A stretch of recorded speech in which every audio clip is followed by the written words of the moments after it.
Dan pemirsa, untuk mengonfirmasi kabar penangkapan Irjen Pol Teddy Minahasa, sudah terhubung bersama kami Arteria Dahlan, anggota Komisi 3 DPR RI. Selamat siang Pak Arteria.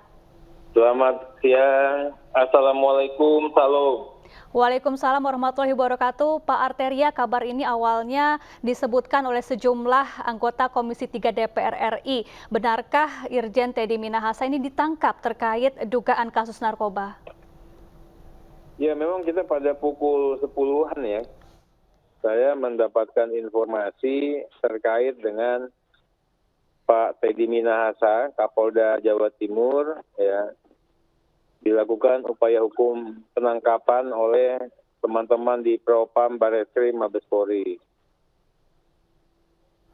Ya, apa keterangan yang diterima oleh Komisi 3 DPR ini terkait penangkapan Teddy Minahasa? Benarkah karena dugaan narkoba? Ya, setelah kita tanyakan ini masalahnya masalah apa? Narkoba. Wah, masa iya sih PM pakai narkoba atau main narkoba? Oh, ada BB-nya Bang, semua saksinya juga udah ngaku. Ya, jadi ya memang saya kan pas itu ya, saya akan tunggulah pernyataan resmi dari teman-teman di Mabes Polri dan Pak Kapolri.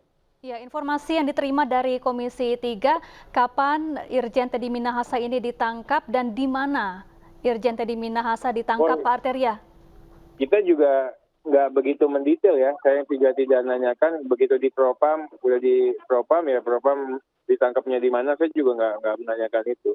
Baik. Karena kita juga betul kaget banget lah, karena kan Senin besok, kebetulan kami kan Jawa Timur ya, ada serah terima jabatan dari Pak Niko ke Pak Teddy Minahasa.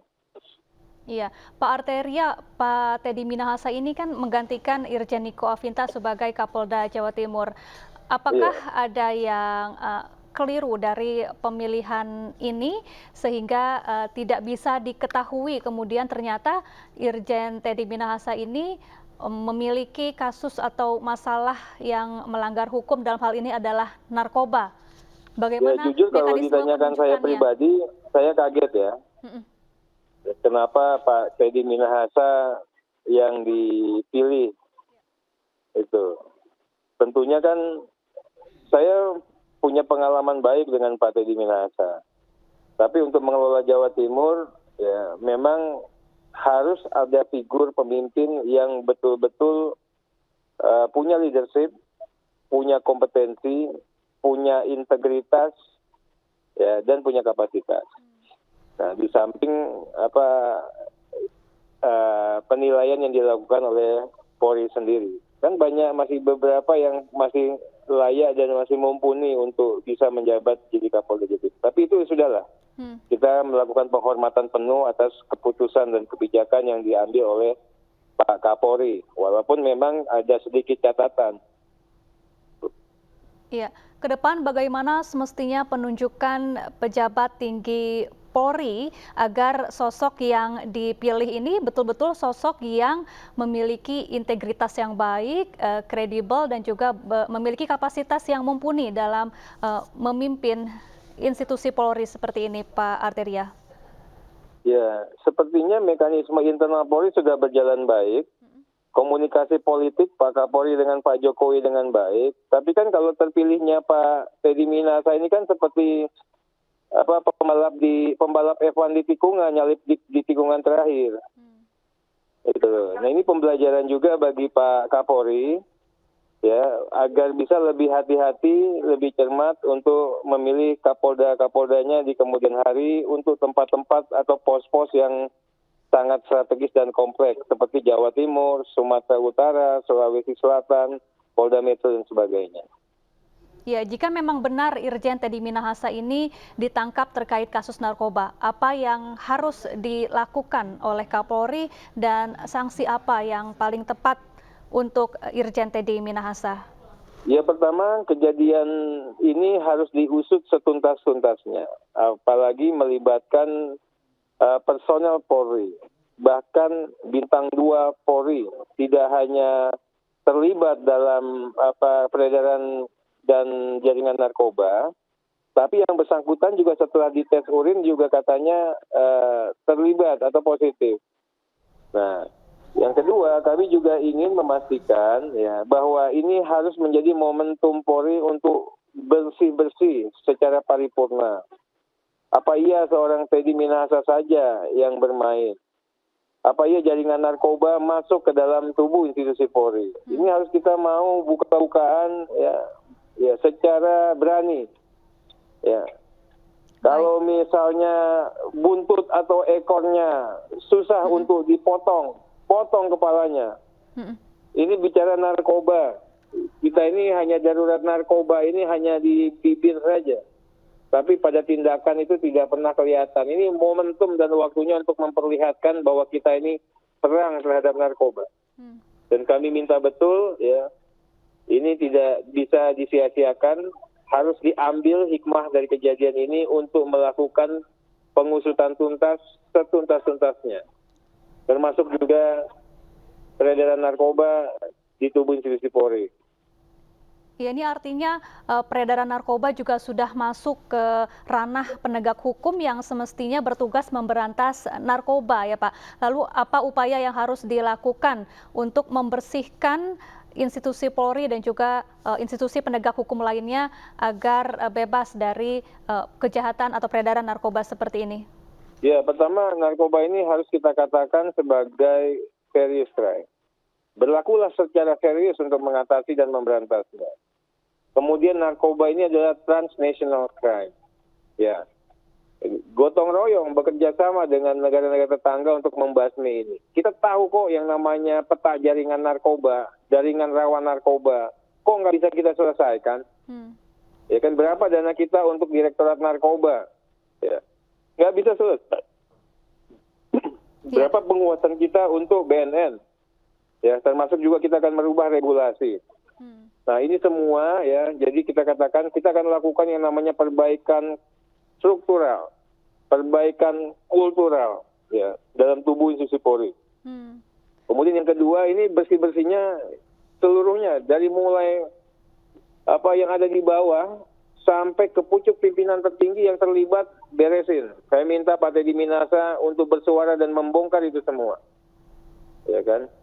Yang berikutnya kami juga ingin menyampaikan bagaimana hukum ini harus bisa membuktikan ya bahwa tidak tumpul ke bawah atau ke atas saja, tapi harus proporsional. Kenapa proporsional? Sentuhlah yang di atas ini. Kalau memang kita punya hukum positif yang mengatakan aparat penegak hukum yang terlibat tambah hukumannya sepertiga, ya hukum maksimal. Ya, kemudian juga kami juga berkali-kali mengatakan dalam penemuan barang bukti narkoba atau ekspos pemusnahan barang bukti, Komisi 3 itu dilibatkan.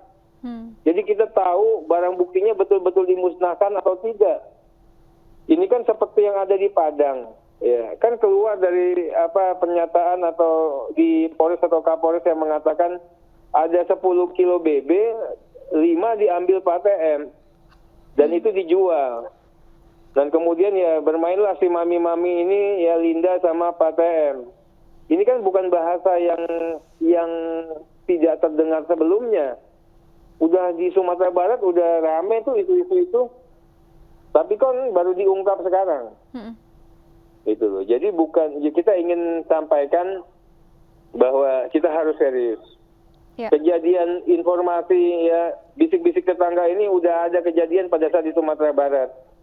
Itu loh. Tapi kan jadi angin lalu saja. Nah sekarang akhirnya bisa dilakukan oleh teman-teman di bidang propam. Ya, perubahan regulasi dan struktural seperti apa yang akan dilakukan yang tadi Anda katakan untuk agar peristiwa serupa tidak kembali terulang?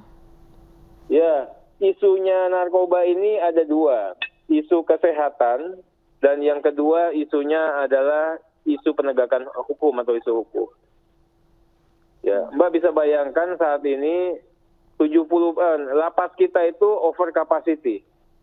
Ya, daya tampung lapas ada 100 200 tapi huniannya sampai 800. Daya tampung 300 600 huniannya sampai 2.500. Over capacity-nya 400 sampai 500%. Sehingga menimbulkan efek-efek negatif di lapas. Nah, faktanya adalah 70% daripada penghuni lapas itu adalah narapidana narkoba. Faktanya adalah narapidana narkoba itu hanya yang banyaknya penyalahguna dan pengecer. Bukan pengedar, bukan bandar, bukan kartel dan jaringan-jaringan. Ini yang salah regulasinya. Nah, saat ini kita sudah berbenah. Semuanya mulai dari penyalahguna sampai bandar itu kita rehab. Suka tidak suka, populer atau tidak populer. Nah, berikutnya mengenai penegakan hukumnya. Kita lakukan setegas-tegasnya, setajam-tajamnya. Hukum berat bagi bandar. Saya yang menyatakan tembak mati untuk bandar, kartel. Ya. Kemudian lakukan pemiskinan melalui TPPU. Sehingga orang akan jera. Kita tahu kok jaringannya yang mana. Ya. Tapi tidak pernah dilakukan pengusutan tuntas dan paripurna. Baik. Nah, Pak Arteria, siang ini Presiden Joko Widodo mengumpulkan Kapolri dan juga seluruh pejabat Polri di Istana Negara. Apa harapan Anda dari pengarahan Presiden Joko Widodo terhadap seluruh pejabat Polri ini untuk memperbaiki kepercayaan publik terhadap Polri? Saya kasihan sama Pak Jokowi. Ya, orang baik, tapi pasukannya masih harus banyak dibenahi. Ya. Ini kan masalah-masalah ini kan tidak harus diselesaikan oleh Presiden. Presiden juga tidak harus meluangkan waktunya untuk mengurus polisi yang sudah bisa diurus karena punya Kapolri. Ada kepalanya gitu.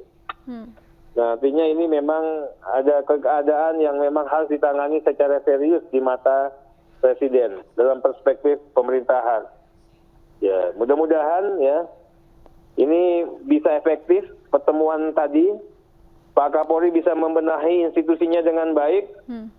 Ya kan, sederhana saja, kalau nggak bisa dipotong yang namanya ekornya, potong kepalanya. Ya, mudah-mudahan ini bisa menjadi pembelajaran bagi kita semua. Baik. Baik, terima kasih Pak Arteria Dahlan, anggota Komisi 3 DPR RI, telah bergabung bersama kami di Breaking News.